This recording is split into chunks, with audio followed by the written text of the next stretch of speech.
Assalamualaikum warahmatullahi wabarakatuh. Di sini saya Yusuf Maulana Siddiq, perwakilan dari kelompok C1. Saya satu kelompok dengan Muhammad Afrizal. Di sini kami akan mempresentasikan salah satu materi dalam perkuliahan metodologi penelitian. Materi ini insya Allah akan kami sampaikan dengan baik dan benar. Adapun materi yang akan kami sampaikan adalah pendekatan ilmiah dan pendekatan ilmiah untuk materi penyelidikan. Di sini kami akan menyampaikan poin-poin dari keseluruhan materi. Oleh karena itu, kami harap dapat diperhatikan dengan baik dan benar. Baik, kita lanjut ke materi yang pertama. Materi yang pertama adalah Baik, kita ke materi yang pertama. Apa itu penelitian ilmiah? Nah, di sini saya akan menjelaskan. Penelitian ilmiah adalah suatu kegiatan yang sistematik dan objektif untuk mengkaji suatu masalah dalam usaha untuk mencapai suatu pengertian mengenai prinsip-prinsipnya yang mendasar dan berlaku umum atau teorik mengenai masalah tersebut. Nah, penelitian yang dilakukan berpedoman pada berbagai informasi yang terwujud sebagai teori-teori yang telah dihasilkan dalam penelitian-penelitian terdahulu. Dan tujuannya adalah untuk menambah atau menyempurnakan teori yang telah ada mengenai masalah yang menjadi sasaran kajian. Selain itu, dalam penelitian ilmiah harus ada langkah-langkahnya juga.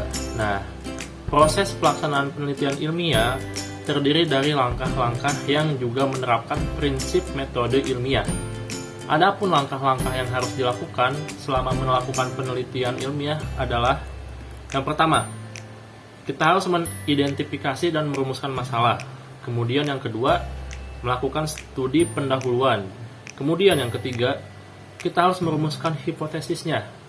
Yang keempat, mengidentifikasi variabel dan definisi operasional variabel. Yang kelima, menentukan rancangan dan desain penelitian. Kemudian yang keenam, menentukan dan mengembangkan instrumen penelitian. Selanjutnya yang ketujuh, menentukan subjek penelitian. Yang kedelapan, melaksanakan penelitian. Yang kesembilan, melakukan analisis data. Yang kesepuluh, merumuskan hasil penelitian dan pembahasan. Kemudian yang terakhir atau yang ke-11, menyusun laporan penelitian dan melakukan desiminasi. Nah, jadi seperti itu yang dapat saya sampaikan mengenai penelitian ilmiah. Baik, kita ke slide berikutnya, yaitu identifikasi area masalah yang luas. Dalam penurunan penjualan, gangguan produksi yang sering terjadi, hasil akuntansi yang salah, investasi dengan hasil rendah, ketidaktertarikan karyawan dalam pekerjaan mereka, pergantian pelanggan, dan sejenisnya dapat menarik perhatian manajer dan mengaktualisasi proyek penelitian. Nah, dalam identifikasi area masalah yang luas ini, terdapat beberapa hal yang harus dibahas. Oke, kita ke salah satunya, yaitu yang pertama, tentukan pernyataan masalah. Nah, penelitian ilmiah dimulai dengan maksud atau tujuan yang pasti untuk menemukan solusi masalah yang diidentifikasi. Pernyataan masalah yang mencakup tujuan umum dan pertanyaan penelitian dari penelitian harus dikembangkan. Mengumpulkan informasi awal tentang faktor-faktor yang mungkin terkait dengan masalah akan membantu kita untuk mempersempit area masalah yang luas dan untuk mendefinisikan pernyataan masalah. Pengumpulan informasi awal yang dibahas secara lebih rinci dalam materi ini melibatkan pencarian informasi secara mendalam tentang apa yang diamati. Misalnya, pengamatan bahwa perusahaan kita kehilangan pelanggan.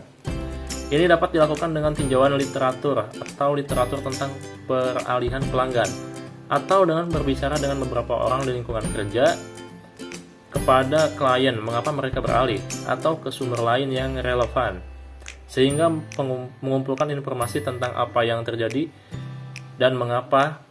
Melalui salah satu metode ini, kita mendapatkan ide atau perasaan tentang apa yang terjadi dalam situasi tersebut. Hal ini memungkinkan kita untuk mengembangkan pernyataan masalah yang spesifik. Kemudian yang kedua, yaitu kembangkan hipotesis. Pada langkah ini, Variabel diperiksa untuk memastikan kontribusi atau pengaruhnya dalam menjelaskan mengapa masalah terjadi dan bagaimana hal itu dapat diselesaikan. Jaringan asosiasi yang diidentifikasi di antara variabel-variabel kemudian secara teoritis dijalin, bersama dengan pembenaran mengapa mereka dapat mempengaruhi masalah.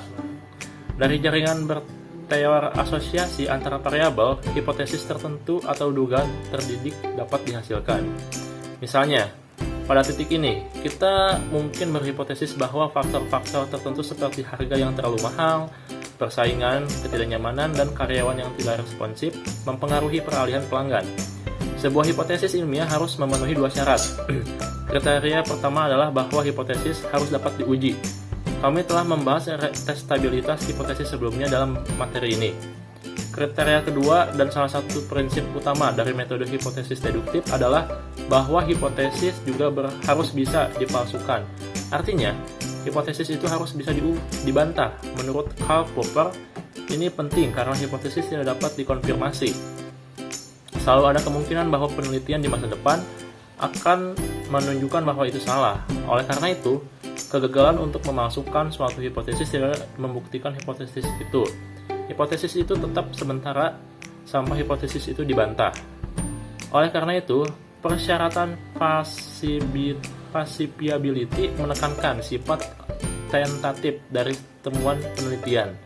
Kita hanya bisa membuktikan hipotesis kita sampai mereka dibantah. Kemudian yang ketiga yaitu tentukan tindakan. Nah, kecuali variabel dalam kerangka teoritis diukur dengan cara tertentu, kami tidak akan dapat menguji hipotesis kami. Untuk menguji hipotesis bahwa karyawan tidak responsif mempengaruhi peralihan pelanggan, kita perlu operasional tidak responsif dan beralih pelanggan. Kemudian yang keempat yaitu pengumpulan data. Setelah kami menemukan bagaimana mengukur variabel kami, data sehubungan dengan setiap variabel dalam hipotesis perlu diperoleh. Data ini kemudian menjadi dasar untuk analisis data. Oke, yang kelima yaitu analisis data. Pada langkah analisis data yang dikumpulkan dianalisis secara statistik untuk melihat apakah hipotesis yang dihasilkan telah didukung. Misalnya, untuk melihat apakah ketidaktanggapan karyawan mempengaruhi peralihan pelanggan, kita mungkin ingin melakukan analisis korelasional untuk menentukan hubungan antara variabel-variabel ini. Hipotesis diuji melalui analisis statistik yang tepat. Kemudian yang keenam yaitu interpretasi data. Sekarang kita harus memutuskan apakah hipotesis kita didukung atau tidak dengan menafsirkan makna dari hasil analisis data. Misalnya, jika ditemukan dari analisis data bahwa peningkatan responsivitas karyawan berhubungan negatif dengan peralihan pelanggan, katakanlah, maka kita dapat menyimpulkan bahwa jika retensi pelanggan ingin ditingkatkan, karyawan kita harus dilatih untuk lebih responsif. Kesimpulan lain dari analisis data ini adalah bahwa daya tanggap karyawan kami menyumbang 9% dari varians dalam peralihan pelanggan. Berdasarkan potongan-potongan ini, kami dapat membuat rekomendasi tentang bagaimana masalah peralihan pelanggan dapat diselesaikan. Kita harus melatih karyawan kita agar lebih fleksibel dan komunikatif. Kemudian kita ke slide berikutnya yaitu ciri-ciri penelitian. Dalam ciri-ciri penelitian terdapat unsur kesengajaan. Nah, manajer telah memulai penelitian dengan maksud atau tujuan yang pasti. Fokusnya adalah pada peningkatan komitmen karyawan terhadap organisasi. Karena ini akan bermanfaat dalam banyak hal. Peningkatan komitmen karyawan akan diterjemahkan ke dalam turnover yang lebih rendah, lebih sedikit ketidakhadiran, dan mungkin meningkatkan tingkat kinerja yang semuanya pasti akan menguntungkan organisasi. Dengan demikian, penelitian ini memiliki tujuan fokus. Kemudian ada unsur kekakuan. Basis teoretis yang baik dan desain metodologis yang baik menambah kekakuan ke studi yang bertujuan. Kekakuan berkonotasi kehati-hatian dan tingkat ketepatan dalam penyelidikan penelitian. Dalam kasus contoh kita, katakanlah manajer. Sebuah organisasi meminta 10 hingga 12 karyawannya untuk menunjukkan apa yang akan meningkatkan tingkat komitmen mereka terhadapnya. Jika semata-mata berdasarkan tanggapan mereka, manajer mencapai beberapa kesimpulan tentang bagaimana komitmen karyawan dapat ditingkatkan. Seluruh pendekatan terhadap penyelidikan itu tidak ilmiah, kurang teliti karena alasan berikut. Yang pertama, kesimpulan yang diambil salah karena didasarkan pada tanggapan hanya beberapa karyawan yang pendapatnya mungkin tidak mewakili pendapat seluruh tenaga kerja. Yang kedua, cara membingkai dan menjawab pertanyaan dapat menimbulkan bias atau ketidaktepatan dalam tanggapan. Yang ketiga, mungkin ada banyak pengaruh penting lainnya pada komitmen organisasi yang tidak dapat diungkapkan oleh sampel kecil responden ini selama wawancara. Dan oleh karena itu, peneliti gagal memasukkan mereka. Kemudian, kemampuan untuk diuji testabilitas adalah sifat yang berlaku untuk hipotesis suatu penelitian. Dalam materi ini kita akan mendefinisikan hipotesa sebagai pernyataan tentatif, namun dapat diuji yang memprediksi apa yang Anda harapkan untuk ditemukan dalam data empiris Anda. Hipotesis diturunkan dari teori yang didasarkan pada keyakinan logis peneliti dan hasil penelitian ilmiah sebelumnya. Kita akan membahas lebih lanjut tentang masalah ini. Sebuah hipotesis ilmiah harus dapat diuji. Tidak semua hipotesis dapat diuji. Hipotesis yang tidak dapat diuji seringkali merupakan pernyataan yang tidak jelas atau mereka mengajukan sesuatu yang tidak dapat diuji secara eksperimental. Sebuah contoh terkenal dari hipotesis yang tidak dapat diuji adalah hipotesis bahwa Tuhan menciptakan bumi. Jika setelah berbicara dengan karyawan organisasi yang dipilih secara acak dan mempelajari penelitian sebelumnya yang dilakukan di bidang komitmen organisasi, manajer atau peneliti mengembangkan hipotesis tertentu tentang bagaimana komitmen karyawan dapat ditingkatkan, maka ini dapat diuji dengan menerapkan beberapa hipotesis tertentu. Uji statistik terhadap data yang dikumpulkan untuk tujuan tersebut, semisalnya, peneliti mungkin berhipotesis bahwa karyawan yang merasakan peluang lebih besar untuk berpartisipasi dalam pengambilan keputusan akan memiliki tingkat komitmen yang lebih. Ini adalah hipotesis yang dapat diuji ketika data dikumpulkan. Analisis korelasi akan menunjukkan apakah hipotesis itu terbukti atau tidak. Penggunaan beberapa tes lain seperti uji Chi-kuadrat dan t-test dibahas dalam materi ini. Penelitian ilmiah dapat demikian cocok untuk menguji hipotesis yang dikembangkan secara logis untuk melihat apakah data mendukung dugaan atau hipotesis yang dikembangkan setelah mempelajari situasi masalah dengan cermat. Kemampuan untuk diuji dengan demikian menjadi ciri lain dari penelitian ilmiah. Selanjutnya yaitu replikabilitas. Misalkan manajer atau peneliti berdasarkan hasil penelitian menyimpulkan bahwa partisipasi dalam pengambilan keputusan adalah salah satu faktor terpenting yang mempengaruhi komitmen karyawan terhadap organisasi. Kami akan lebih percaya pada temuan dan kesimpulan ini jika temuan serupa muncul berdasarkan data yang dikumpulkan oleh orang lain yang menggunakan metode yang sama, yaitu kami lebih percaya pada temuan penelitian jika temuan tersebut direplikasi dalam penelitian lain. Replikasi menunjukkan bahwa hipotesis kami tidak didukung hanya secara kebetulan, tetapi mencerminkan keadaan sebenarnya dalam populasi. Hasil pengujian hipotesis harus didukung lagi dan lagi ketika jenis penelitian yang sama diulang dalam keadaan yang sama.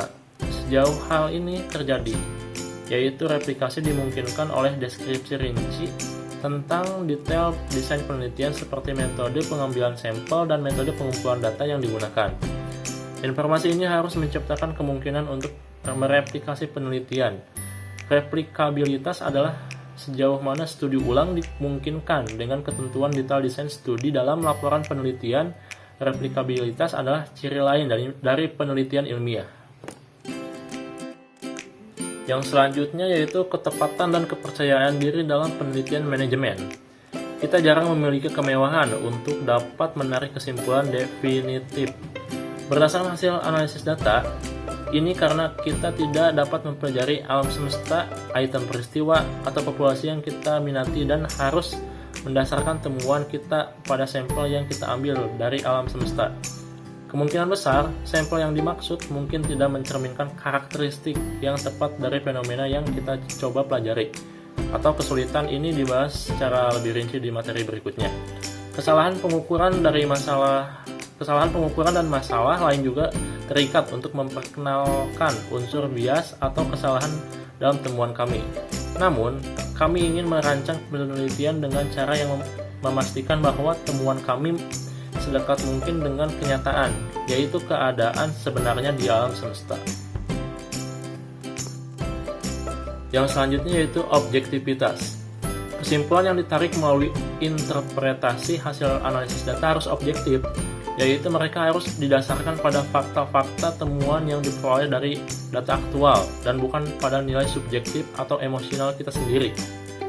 Misalnya, jika kita memiliki hipotesis yang menyatakan bahwa partisipasi yang lebih besar dalam pengambilan keputusan akan meningkatkan komitmen organisasi dan ini tidak didukung oleh hasil yang tidak masuk akal, jika peneliti harus berargumen bahwa peningkatan peluang partisipasi karyawan masih akan membantu.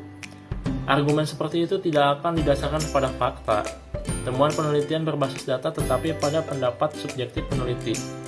Jika ini adalah keyakinan peneliti selama ini, maka tidak perlu melakukan penelitian sejak awal. Kemudian generalisasi. Nah, generalisasi mengacu pada ruang lingkup penerapan temuan penelitian dalam suatu pengaturan organisasi ke pengaturan lain. Jelas, semakin luas jangkauan penerapan solusi yang dihasilkan oleh penelitian, semakin bermanfaat pula penelitian tersebut bagi pengguna. Misalnya, jika temuan peneliti bahwa partisipasi dalam pengambilan keputusan meningkatkan komitmen organisasi terbukti benar dalam berbagai organisasi manufaktur, industri, dan jasa, dan tidak hanya dalam organisasi tertentu yang dipelajari oleh peneliti, maka generalisasi temuan ke pengaturan organisasi lainnya ditingkatkan semakin digeneralisasikan penelitian. Semakin besar kegunaan dan nilainya, namun tidak banyak temuan penelitian yang dapat digeneralisasikan untuk semua pengaturan situasi atau organisasi lain.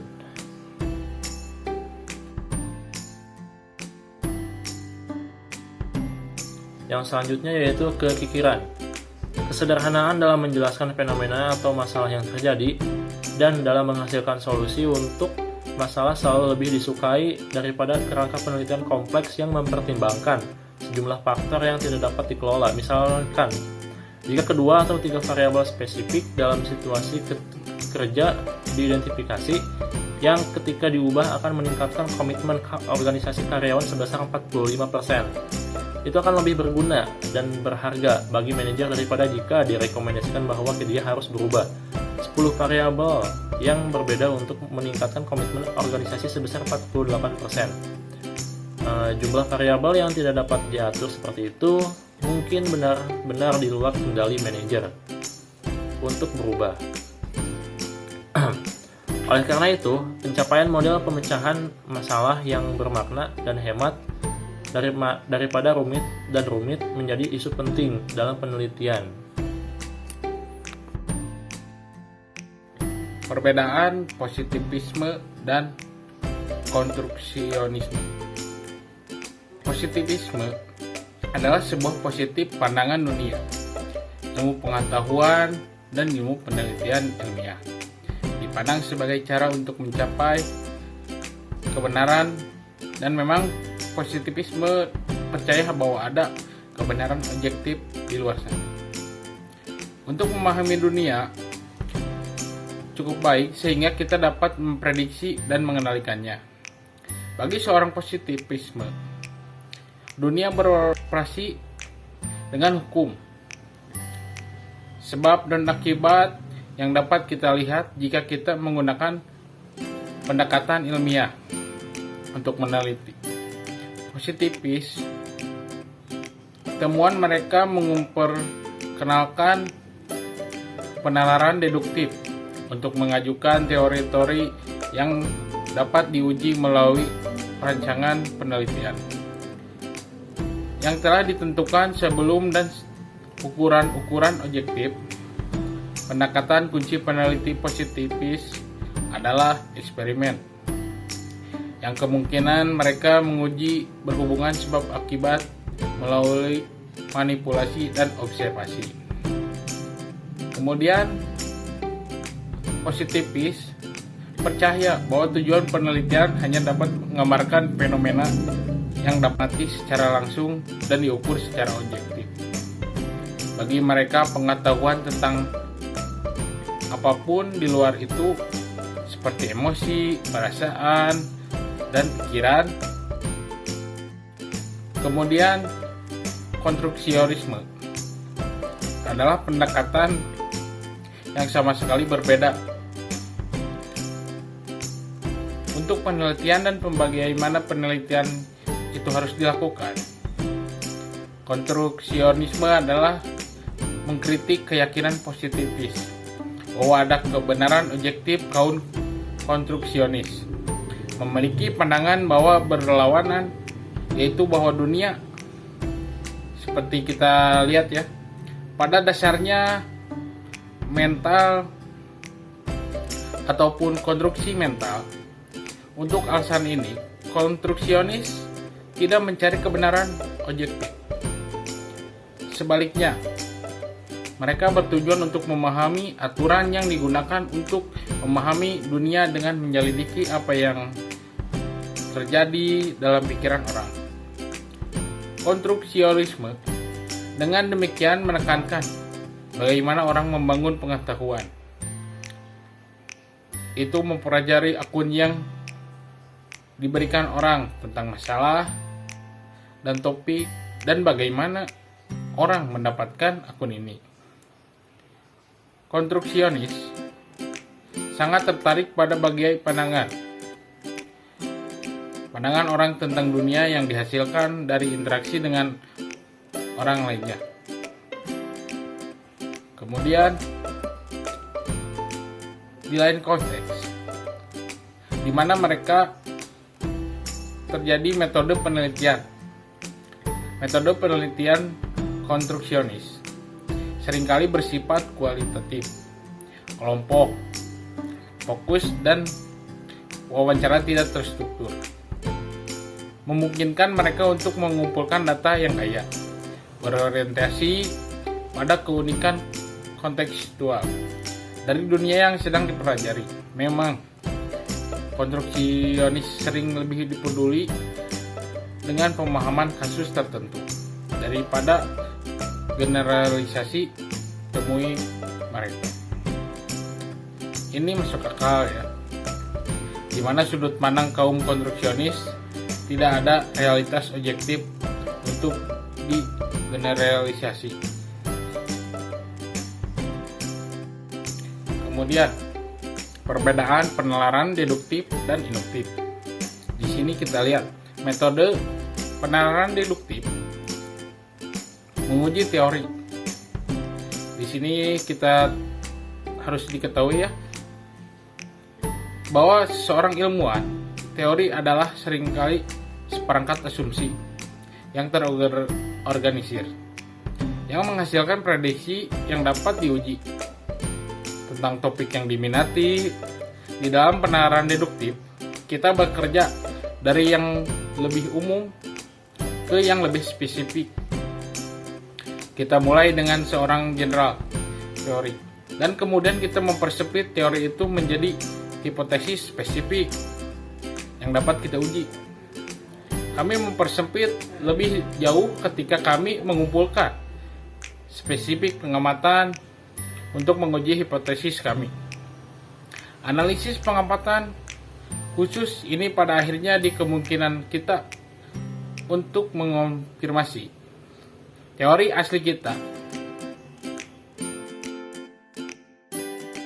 Kemudian penalaran induktif bekerja dalam arah yang berlawanan dibanding deduktif tadi, yaitu pengamatan di sini adalah proses di mana kita mengamati fenomena tertentu atau atas dasar sampai pada kesimpulan umum. Yang karena itu, di dalam penerapan induktif, kita bekerja dari yang lebih khusus kepada yang lebih umum. Contohnya kita ada pengamatan angsa putih pertama, kedua, dan ketiga. Kita lihat dapat mengarah kepada proporsi bahwa semua angsa itu adalah berwarna putih. Dalam contoh ini pengamatan berulang terus, angsa putih telah menghasilkan kesimpulan bahwa semua angsa berwarna putih. Itu menurut Karl Popper. Mungkin untuk membuktikan hipotesis dengan cara induksi, karena kita tidak ada bukti untuk meyakinkan bahwa bukti sebaliknya tidak akan ditemukan. Mengamati 3, 10, 100, bahkan sampai 10.000. Angsa putih tidak membenarkan kesimpulan bahwa semua angsa putih, karena selalu ada kemungkinan bahwa angsa berikutnya kita amati berwarna hitam. Sebaliknya, Popper mengusulkan bahwa ilmu pengetahuan yang benar dicapai dengan deduksi. Ya,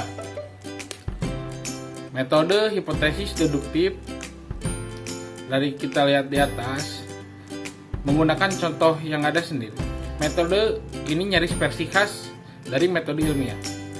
Metode ini memberikan pendekatan yang berguna dan sistematis untuk menghasilkan pengetahuan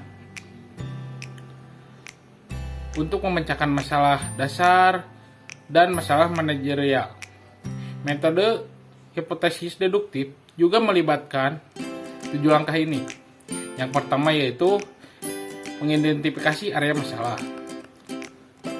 Kedua, mengidentifikasi pernyataan masalah. Mengembangkan hipotesis, menentukan tindakan, mengumpulkan data, menganalisis data, dan juga menginterpretasikan data. Metode ilmiah dari penalaran deduktif untuk menguji teori ini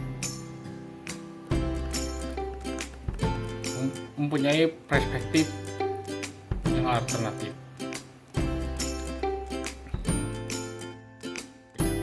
Jadi, pandangan kita tentang metode ilmiah, perspektif alternatif tentang apa yang kita membuat penelitian menjadi lebih baik. Semua penelitian didasarkan oleh keyakinan tentang dunia sekitar kita dan apa yang kita dapat temukan melalui penelitian. Peneliti memiliki banyak ide tentang berbagai masalah. Sudut pandang tentang sifat pengetahuan dan tentang bagaimana kita mengetahui sesuatu dengan metode penelitian akan memiliki pengaruh kuat pada pernyataan penelitian yang Anda ajukan serta desain penelitian Anda.